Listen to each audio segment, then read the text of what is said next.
제목을 설정해 보았습니다.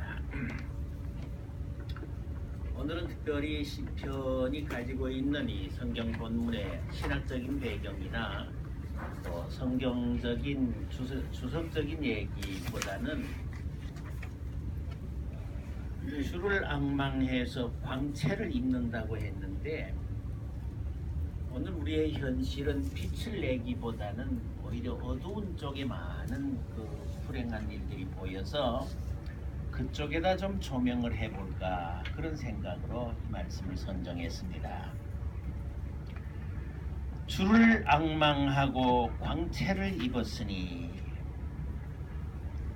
예수님께서 우리에게 하신 말씀이 너희는 세상의 빛이다, 그렇게 말씀하셨습니다.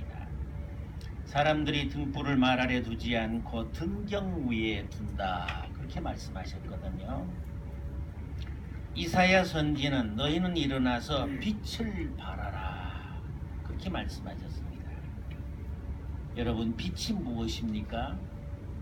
또 이 시대에 우리의 믿음과 교회가 과연 빛으로 드러나고 있는가, 이런 점을 한번 반성해 보려고 이 말씀을 읽었습니다. 하나님의 자녀들이 하나님의 선하심을 이웃과 사회에 드러내서 사람들의 삶과 역사를 변화시키는 능력으로 살아야 하나님께서 비추시는 빛으로 사는 것인데, 오늘 우리는 그 영향력을 많이 잃어버리고 살고 있는 건 아닐까. 저는 금년 97주년 3.1절을 맞으면서 특별히 한 영웅의 얘기를 잠시 소개하면서 얘기를 시작하려고 합니다.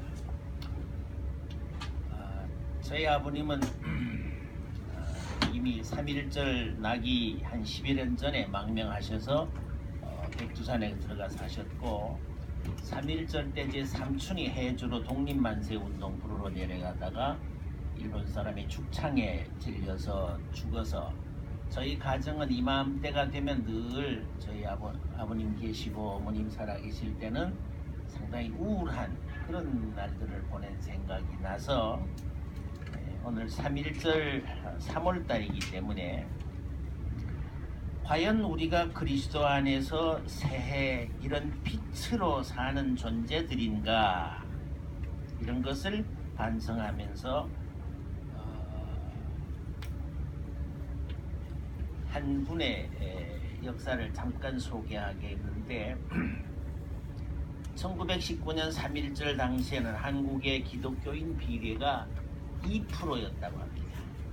3천만인지 2천만인지 그 당시 우리 한국 백성들에 비하면 기독교인 수가 2%인 기독교인들이 이 독립선언서의 주축이 되는 것은 물론이고, 다른 종교와 서로 협력해가지고 온 나라를 뒤흔들고 세계의 조선이라는 나라의 존재함을 드러냈던 그 운동의 기초가 그리스도인 2%밖에 안 되는 기독교인들이 이룩했다는 업적인데, 지금 우리나라의 기독교인 수가 아마 20%인가 25%인가 상당히 많이 자라있지만은 뒤죽박죽된 나라와 사회에 어떤 영향력을 행사하고 있나를 되돌아보면 이 시대에 우리는 부끄러움이 앞선다는 생각이 납니다. 하나님을 앙망하는 사람은 하나님의 영광의 광채에 빛나는 얼굴로 살아야 하는데, 우리는 어떤 모습일까? 지난 2월 14일은 사람들은 발렌타인즈 데이라고 초콜릿을 먹으며 사랑을 고백하는 날이라고 하지만은, 우리는 우리 역사에서는 잊어서는 안 되는 한 분의 처형날이었습니다. 바로 조국의 영웅이었던 안중근 의사. 제가 안중근 의사를 조금 조사를 하다 보니까 어느 영어 다큐멘터리에 보니까 안중근 의사를 닥터 안이라고 소개를 계속 하더라고요. 그래서 제가 몇 군데 물어보고 자료를 찾아봐도 왜 안중근 의사를 닥터라고 하는지는 제가 확인은 못했습니다. 아무튼 2월 14일은 그의 처형날이었습니다. 그래서 독립기념관에 아마 가보신 분들은 안중근 의사의 코너에 가보면 시계가 9시 한 반 가까이에서 멈춰 있는 시계가 하나 걸려 있어요. 그 시간이 안중근 의사의 처형 시간이거든요. 시계를 가지고 이렇게 표시한 건 내가 보기엔 터키에 가서 배워오지 않았나 생각해요. 터키에 가고 모든 시계방에 시계들이 가지 않습니다. 서 있어요. 9시 12분인가에 서 있어요. 누구냐 하면 신생 터키 국가를 재건한 아타투르크의 그 탄생일이기 때문에 그 시간에다가 시계를 맞춰 놓고 있어요. 그래서 아마 독립기념관에도 그 시계를 안중근 의사의 처형 시간에 맞춰 놓은 것을 볼 수가 있습니다. 3.1운동이 일어나기 10년 전인 1909년 10월 26일 하얼빈 기차정거장에서 위풍당당하게 거들먹거리며 내리는 이등방론, 소위 이토 히로부미를 살해했던 그 역사적인 상황을 우리는 압니다. 바로 그분의 기독교 세례명이 토마였습니다. 그는 진정 성도마인 셈입니다. 그보다 더 현명한 여인은 그 어머니 마리아였습니다. 그녀는 감옥에 있는 안중근 의사에게 수의를 지내보내며 아들아, 그 보잘것없는 일본 놈들에게 목숨을 구걸하거나 재판이 마음에 들지 않는다고 항소하거나 하지 말고 나라와 명예를 위해 조선의 아들로, 이 어미의 아들로 장렬히 죽거라. 영광스럽게 죽거라. 만일 그렇지 않으면 내 슬픔이 너무 클 것 같으다. 그랬습니다. 처형 전날 아내에게 보낸 마지막 편지에서 여보, 나는 지금 예수님에게로 갈 소망으로 마음이 무척 행복하고 평화롭소. 이런 글을 남기고 그는 죽었습니다. 바로 이런 신앙인의 얼굴이 비로소 주를 앙망하고 광채를 입는 얼굴이 아닐까 생각해 봅니다. 성경에 보면 모세가 하나님과 함께 여러 날을 보내며 말씀을 받아가지고 산 아래로 내려오니까 백성들이 모세의 얼굴을 볼 수가 없었어요. 광채가 나서. 그래서 모세는 얼굴의 수건을 가리고 백성들을 만났습니다. 아마 우리는 이 대목을 상당히 주목해야 할 내용이라고 생각합니다. 하나님의 말씀을 전하는 사람과 듣는 사람과의 관계의 위기와 기회의 장면이기 때문입니다. 근자에 이르러 교회 안과 밖에서 공통으로 교회를 걱정하는 소리들이 들립니다. 왜 교회와 성도의 얼굴에서 이런 하나님의 광채가 사라지고 없는 것일까?